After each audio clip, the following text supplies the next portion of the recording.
Hi YouTube, this is Mike, also known as the Wizard of Odds, and in this video we're going to be talking about the anti-martingale betting system.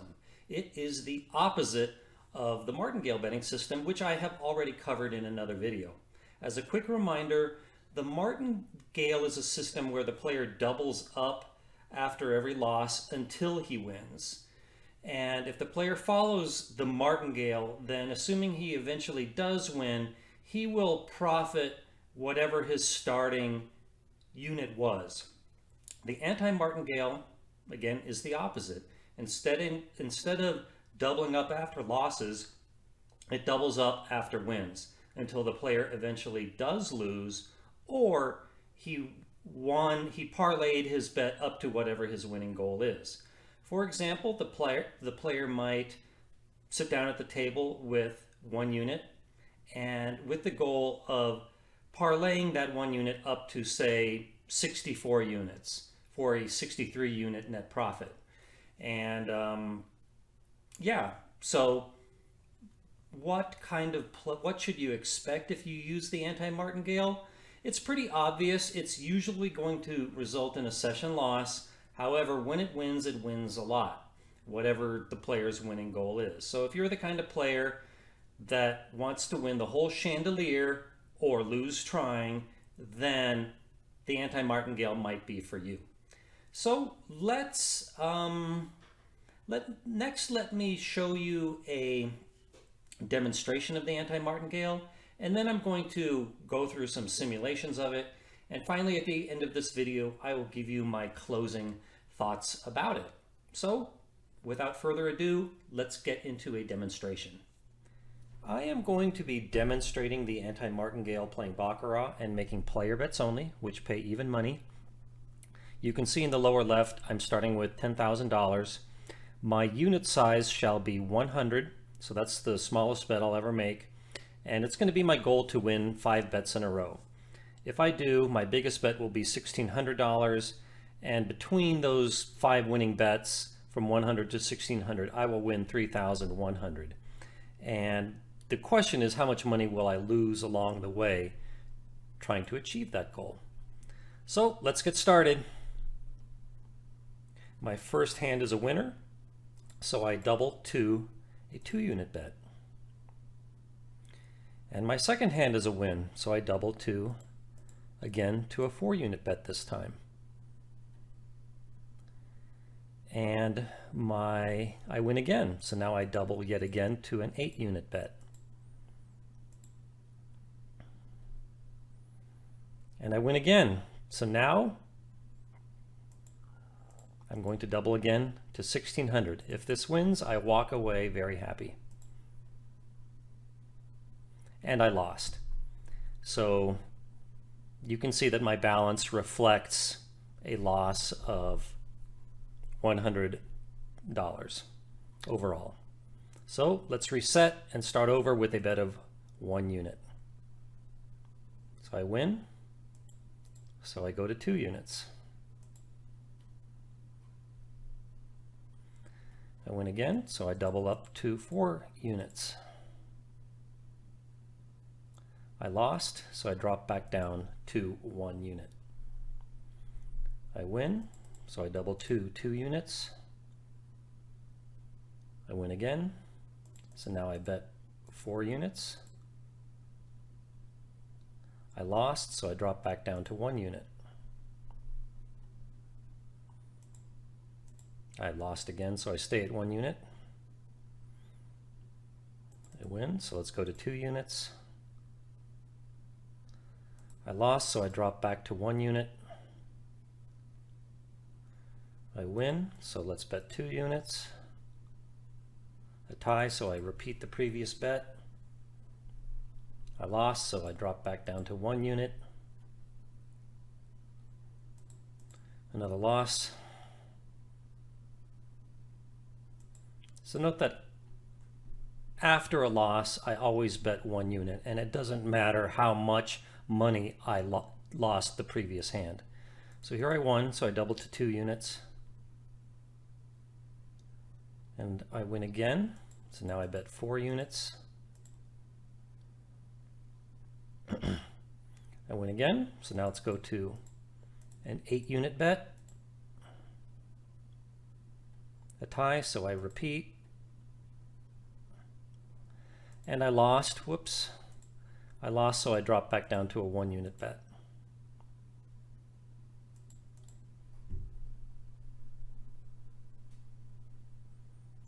Bet of 2 units because I won. A bet of 4 units because my previous 2 bets won.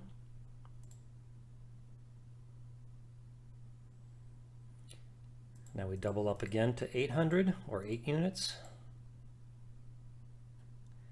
And we win again. So now we're at our maximum wager of 1,600. Here we go. Yay, we did it. Let's have a look at the history board, shall we, to visualize our session. So in this upper left table and the table directly below that, blue circles represent wins and red circles represent losses. And you can get the overall result of the session as whatever you won from achieving your winning goal, in this case winning 31 units, less 1 unit for every time you had a losing bet. So we can see in this panel right here in the middle of the top that there were 10 banker wins, resulting in a loss for me. I bet 100 on each of those, so 10 times 100 is 1,000. So I lost $1,000 on each of those 10 losing bets, and I won 3,100 from my run of 5 wins in a row. So I lost 1,000, won 3,100 for a net win of 2,100. Recall that I started with $10,000 and you can see it's now at 12,100, reflecting that win of 21 units or $2,100. And it doesn't matter how many player wins you had along the way that were not part of your 5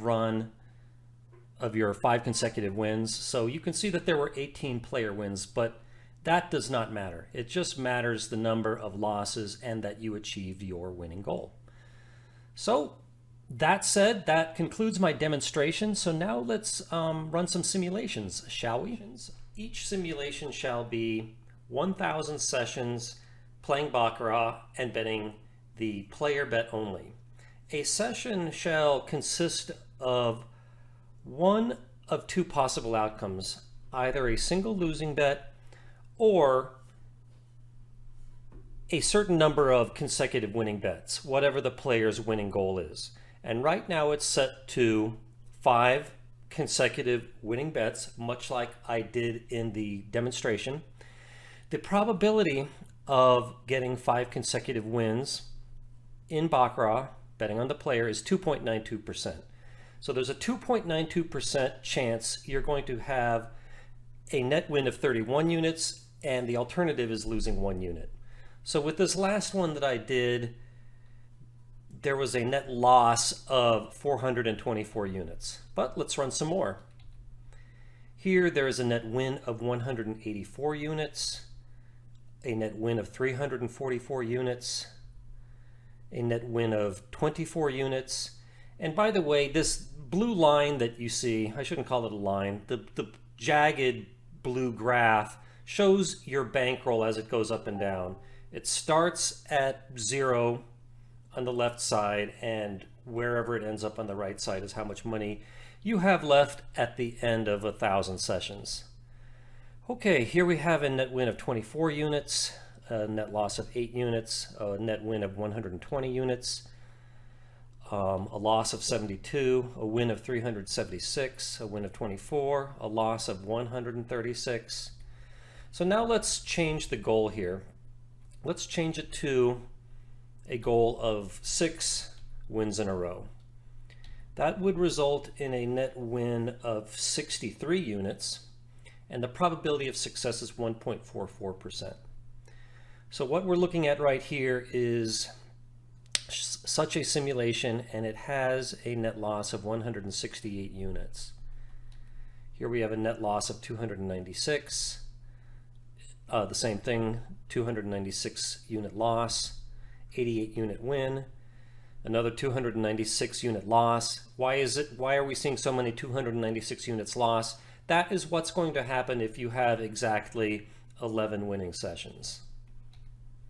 Here we have 168 unit loss, which happens with 13 wins, 232 unit loss, 88 unit win, 104 unit loss, 152 unit win. So now let's change the goal to 7 wins. That would result in a 127 unit win, and it has a probability of success of 0.71%. So here we're looking at a 232 unit loss, and during those 1,000 sessions, the player had six successful sessions. And here's another one with 6 successful sessions, and again, a 232 unit loss. Same thing, 280 unit win with 10 session successes, 232 unit loss, 744 unit loss, 232 unit loss, 280 unit win, another 280 win, and a 24 unit win. So let's increase the winning goal to 8 consecutive winning bets. That would have a net win of 255 units, and the probability of success is 0.35%. So what we're looking at now reflects 3 successful sessions for a net loss of 232 units. Here we have 4 winning sessions for a net win of 24 units, a win of 280 units. Here we have a loss of 1,000 units. In other words, every single session lost. A loss of 744 units. That's what will happen with only 1 successful session. Here we have a win of 24 units with 4 successes. Same thing, a win of 24 units, a loss of 488 units, and another loss of 744 units. So let's up the goal to 9 consecutive winning bets. This would result in a profit of 511 units and has a probability of success of 0.17%. So here the player lost all 1,000 sessions. Here the player had 1 successful session for a net loss of 488 units. Same thing, 488 unit loss, 1,000 unit loss, 536 unit win, and here is a 24 unit win, another 488 unit loss, 536 unit win with three successful sessions. And you can see, okay, here's with 4 successful sessions, we have a net win of 148 units. So you can see we see the same net results over and over because the number of expected successful sessions is, well, let's see, it would be, the average number of successful sessions is 1.73. So it's not going to vary from that number very much. And finally, let's increase the session goal to 10 consecutive wins. That would result in a win of 123 units. And the average number of successful sessions the player will see in 1,000 sessions is 0.85. So this simulation reflects losing all 1,000 times. Again, same thing. Here the player had 2 successful sessions for a profit of 1,048 units. And here the player had 1 successful session for a profit of 24 units. Same thing, same thing. Here is another 1,000 unit loss, and you can see we see the same. We see 0 or 1 wins over and over. Here we have 2 session successes again. So there we go. Next, I'm going to switch over to C++ to run millions and millions of simulations. So I'll see you over there. Next in this video, let me show you the results of billions of simulations I did of the Anti-Martingale. I did it for various different games, bets, and winning goals. So let's start by looking at the player bet in Baccarat with a winning goal of 32. That means the player is starting with 1 unit and trying to get it up to 32 units, meaning a profit of 31 units, much like I was trying to do in the demonstration earlier in this video. So here are the results of that simulation. I played 26 billion and 80 million sessions. There were 24 some odd billion winning bets and 25 some odd billion losing bets and 5 some odd billion tie bets. The ratio of winning bets to bets resolved was about 49.3%, which is statistically expected. The number of successful sessions where the player got to his 31 unit profit was 760 some odd million, and he had 25 some odd billion losing sessions. At the end of all these 26 billion sessions, the player had a loss of 1.731 some odd billion units. And by the way, when a number is in parentheses, that means that it's a negative. The player bet in this simulation 140 some odd billion units. His average number of bets per session was 2.116965.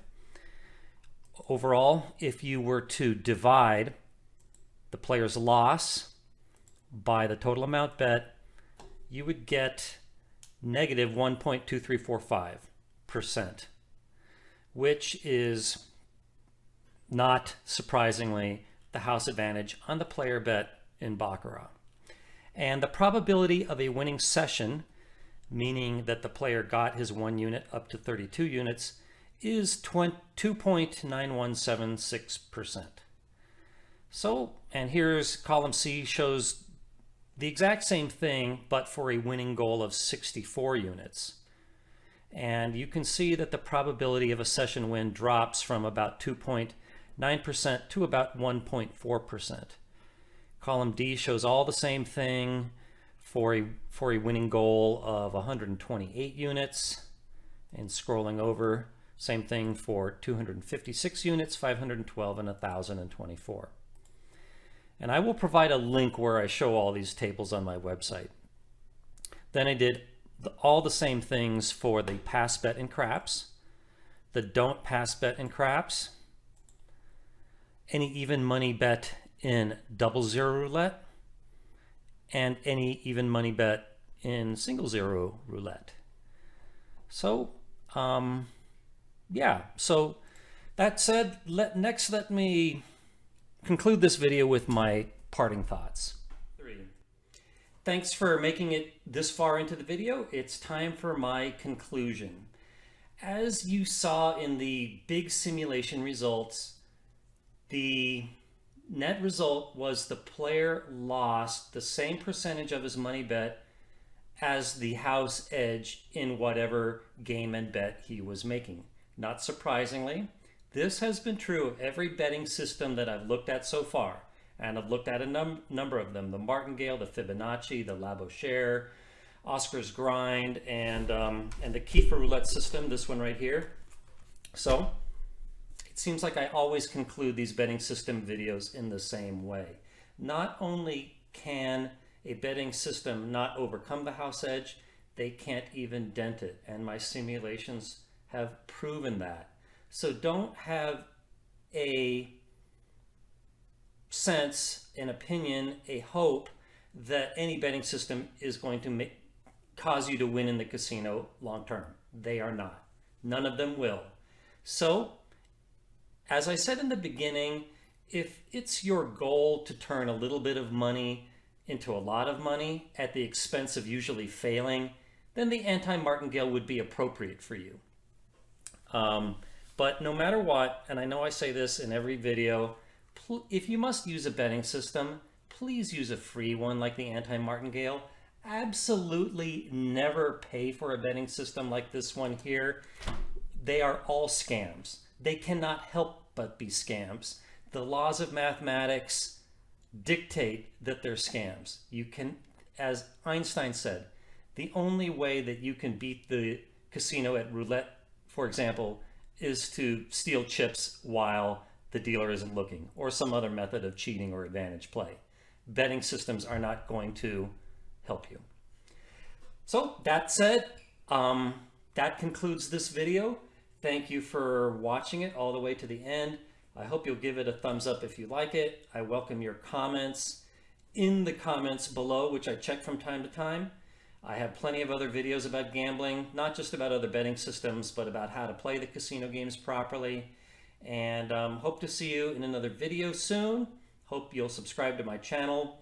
So that's it about the anti-martingale. Thanks for watching YouTube. See you in another video. Bye.